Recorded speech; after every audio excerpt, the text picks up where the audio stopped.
काली बहू के घर मेहंदी लगवाने आई दुर्गा। तारा अपने कमरे में तैयार हो रही होती है, तभी उसकी माँ कावेरी कहती है, तारा बेटी तू तैयार हो गई? इस दुल्हन के जोड़े में कितनी सुंदर लग रही है तू, कहीं तुझे मेरी नजर न लग जाए। माँ आज मेरी शादी हो रही है, मैं भी आपको छोड़कर चली जाऊंगी, फिर आप अकेली पड़ जाओगी। मैं अकेली कहाँ हूँ, माँ दुर्गा है ना मेरे साथ। पता ही नहीं चला कब मेरी छोटी सी बेटी देखते ही देखते इतनी बड़ी हो गई और आज उसकी डोली उठने जा रही है। तारा बेटी तेरे हाथों की मेहंदी कितनी गहरी रची है। इस मेहंदी का गहरा रंग तो होना ही था, क्योंकि इसे मेरी माँ ने जो मुझे लगाया है। काश के पिताजी आज होते, उनके बिना कौन करेगा मेरा कन्यादान। माँ पिताजी कैसे थे बताओ ना। तारा का सवाल सुनकर कावेरी की आंखों के आगे बीते सालों की पहले की कड़वी यादें झांकने लगती हैं। ना रो मेरी बिटिया, चुप हो जा, पता नहीं ये कहाँ रह गए। अचानक गजेंद्र हाथों में शराब की बोतल लिए लड़खड़ाते हुए घर के अंदर आता है। झूम बराबर झूम शराबी झूम बराबर झूम। अरे तुमने आज फिर से शराब पी रखी है? हाँ पिया मैंने, हाँ शराब पिया मैंने, मगर अपने पैसों की, तेरे पैसों की नहीं, काली कलूटी कहीं की। अरे भैरव तू बाहर क्यों खड़ा है, भीतर आ जा और ले जा इसे, आज से ये तेरी हुई। हाजी ये क्या बोल रहे हो तुम? अरे तेरा पति तुझे जुए और शराब में हार गया है, अब से तू मेरी रातों की रानी बनेगी। हाजी कह दो कि ये झूठ है। अरे ये तो मेरी खुशकिस्मत है जो तुझ जैसी काली कलूटी का खरीदार कोई मिल गया। वैसे भी तू मेरे किसी काम की नहीं, और तेरे इस काले रंग से तो मुझे घिन आती है। तेरे साथ मैंने तेरी इस बेटी को भी बेच दिया है।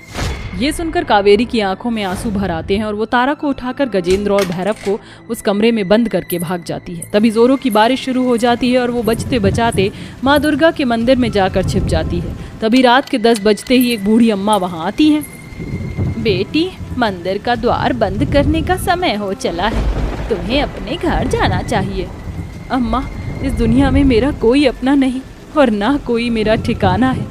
अब मुझे ये जिंदगी बोझ लगने लगी है, मैं जीना नहीं चाहती।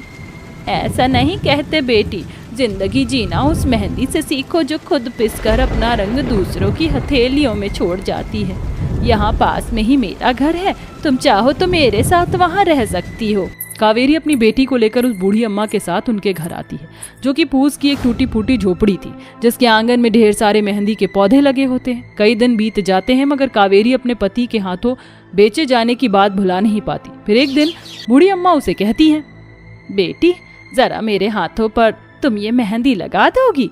हाँ क्यों नहीं अम्मा।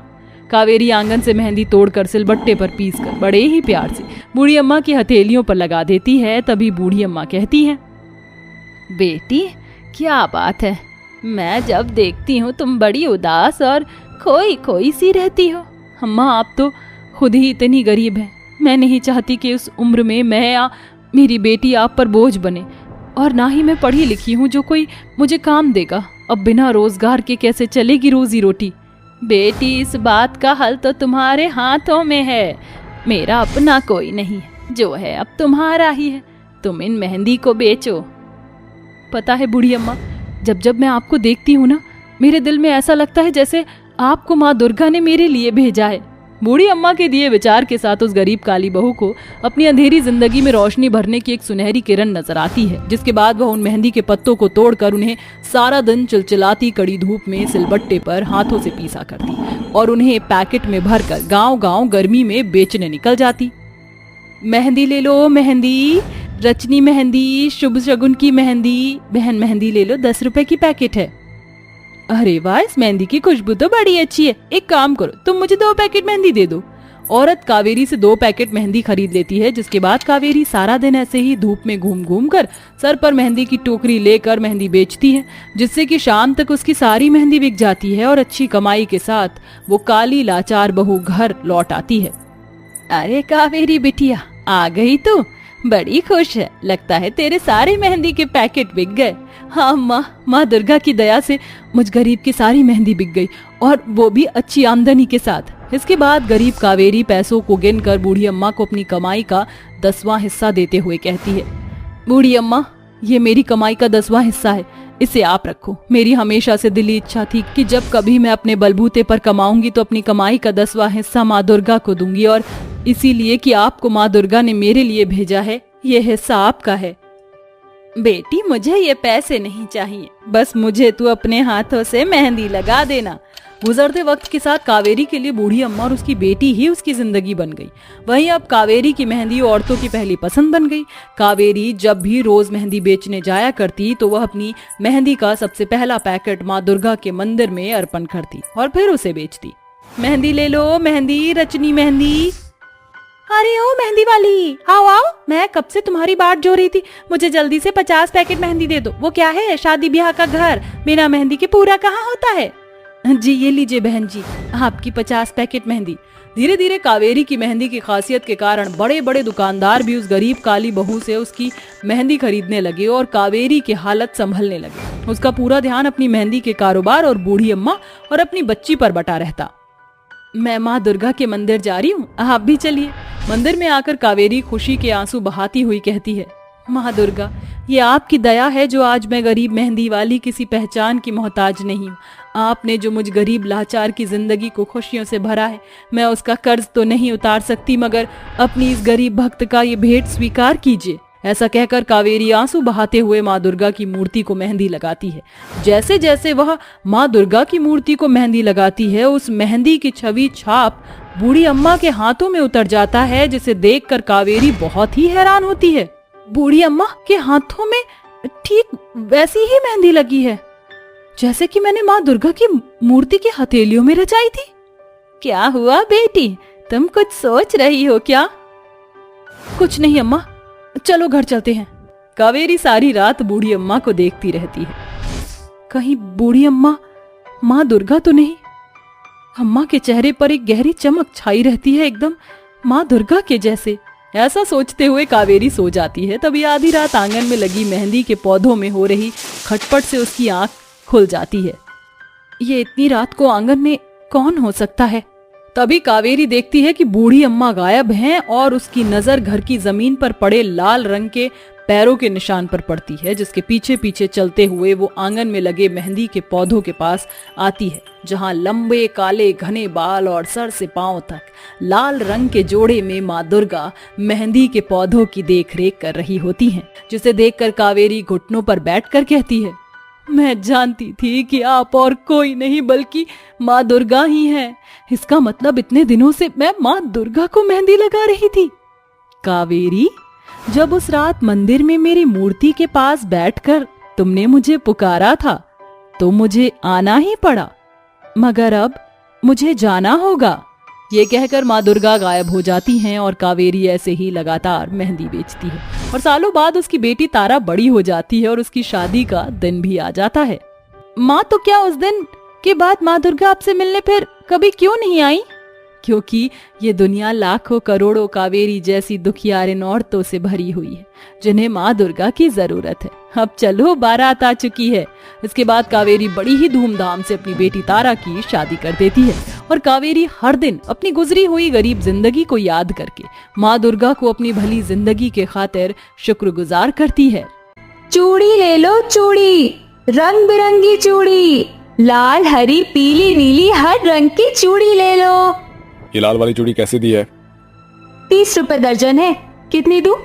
2 दर्जन दे दो। ये लीजिए आपकी लाल लाल चूड़ी, दोबारा आइएगा। चूड़ी ले लो चूड़ी, रंग बिरंगी चूड़ी। क्या भाभी, आप भी सुबह सुबह चूड़ी बेचना शुरू हो गई? आपकी इस आवाज से सोया भी नहीं जा रहा है। ऐसा लग रहा है कोई कौवा kaa kaa कर रहा है कान में। क्या हुआ, क्यों सुबह सुबह ढोल की तरह बज रही है? क्या माँ, आप भाभी को तो देखो, सुबह सुबह चूड़ियां कौन बेचता है? तो तू क्या चाहती है? जैसे तू सूर्यदेव निकलने के बाद उठती है और किसी बेकार गद्दे की तरह एक कोने में पड़ी रहती है, वैसे मेरी बहू भी करे क्या? माँ जी, रहने दीजिए ना, मैं कल से बाहर की तरफ बेचना शुरू करूंगी। नहीं बहू, तू धूप में चूड़ी नहीं बेचेगी, तू यही रोज की तरह घर पे ही चूड़ी बेचेगी। माँ, आप ही बताओ, एक कमरे में हम सभी रहते हैं, इसी कमरे में खाना भी बनाते हैं, रहती भी है। मुझे तो ये कमरे का घर कम एक चिड़िया घर ज्यादा लगता है, जिसमें तरह तरह के जानवर भरे हुए हैं। हाँ मयूरी, तू ठीक कह रही है। उदाहरण के लिए तू एक मेरे सामने खड़ी है। कौन माँ? तू और कौन? पूरा दिन तो भैंस की तरह पड़ी रहेगी। जैसे भैंस को चारा डाल दो तो चारा चबाकर फिर पड़ी रहती है एक जगह, वैसे ही तू है। तुझे भी तेरा चारा डाल दो, तू भी उसे चबाकर पड़ी रहेगी। कभी अपनी भाभी का हाथ भी बटा लिया कर। सुंदरी देवी अपने पूरे परिवार के साथ एक कमरे वाले घर में रहती थी। एक कमरा होने की वजह से सभी घर वालों को काफी परेशानी होती थी। आंचल का पति माधव मजदूर था और आंचल चूड़ी बेचा करती थी। इन्हीं दोनों की कमाई से उनका घर चल पाता था।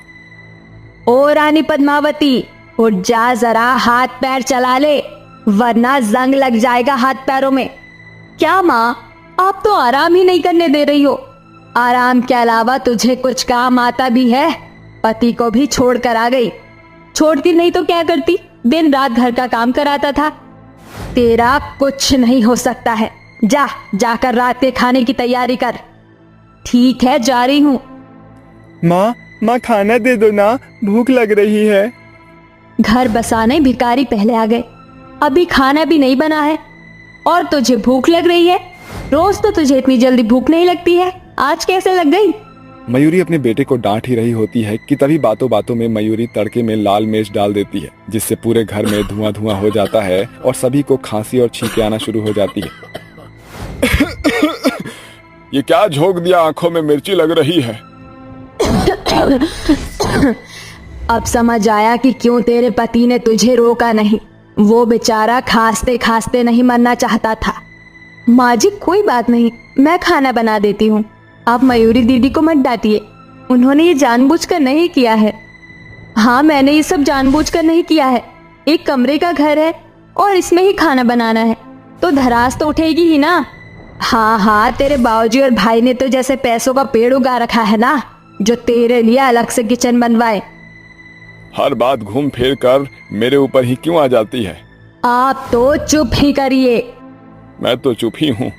एक कमरे के घर में आंचल भी परेशान हो चुकी थी। वो जानती थी कि अगर सब एक ही कमरे में रहेंगे तो ये सब रोज होता रहेगा, लेकिन वो कुछ कर भी नहीं पाती थी। वो अपने परिवार के लिए एक बहुत बड़ा घर खरीदना चाहती थी, जिसमें उसका पूरा परिवार आराम से रहे। और ऐसे ही कुछ दिन बीत जाते हैं और एक रात।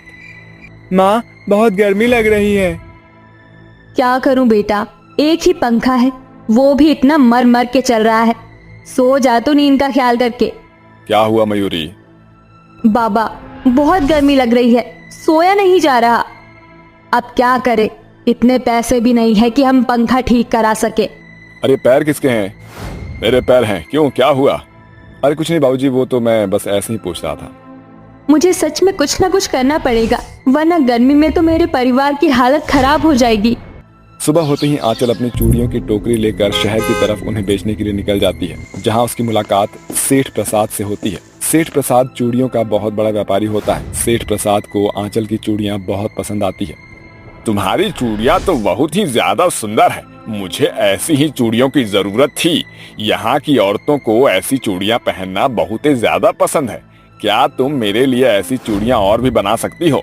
क्यों नहीं सेठ जी, जरूर, मैं आपके लिए ऐसी चूड़ियां जरूर बनाऊंगी। आंचल को ये डील बहुत अच्छी लगती है, जिसके बाद वो अपने घर जाकर दिन रात मेहनत करके बहुत सारी चूड़ियां बनाती है और शहर ले जाकर बेचती है। धीरे धीरे कस्टमर को आंचल की बनाई हुई चूड़ियां बहुत ज्यादा पसंद आती है और देखते ही देखते आंचल की कमाई बढ़ने लगती है, जिससे सिर्फ कुछ ही महीनों में कड़ी मेहनत करने के बाद आंचल अपने सपनों का घर अपने परिवार के लिए ले लेती है। वाह वाह, कितना बड़ा और सुंदर घर है। ऐसा लग रहा है कि किसी महल में आ गई हूँ। इस घर की जमीन तो देखो, इसमें तो शक्ल भी दिख रही है। वो तो दिखेगी ही ना माँ, क्योंकि ये टाइल जो है। हाँ, तुझे बड़ा पता है। जैसे तो तेरे ससुराल में ये टील ही टील थी। टील नहीं होता है, टाइल होता है। हाँ, बस कर, अपनी माँ को मत बता। तुम दोनों यहाँ भी शुरू हो गई? हाँ, बस करो। अरे मौका मिला नहीं कि चूहे बिल्ली की तरह लड़ना शुरू हो जाती हो। बहू की वजह से आज हम माचिस के जैसे घर से निकल पाए हैं। वैसे बात तो आपकी 100% सही है बहू। अगर तू ना होती तो आज भी हम उस माचिस जैसे घर में पड़े रहते। तेरी वजह से ही आज हमें इतना बड़ा घर नसीब हो पाया है। हाँ अंचल, माँ ने आज पहली बार जिंदगी में सही बात कही है। तो फिर बोली, बस अब आप दोनों क्या लड़ती ही रहोगी। और आप लोगों को ये सब कहने की कोई जरूरत नहीं है। आप सब मेरा परिवार है और मैं अपने परिवार को परेशानी में नहीं देख सकती हूँ। अब आप सब यहाँ आराम से रहिए। इस घर में 3-3 कमरे हैं, जिसमें एसी फैन दोनों है।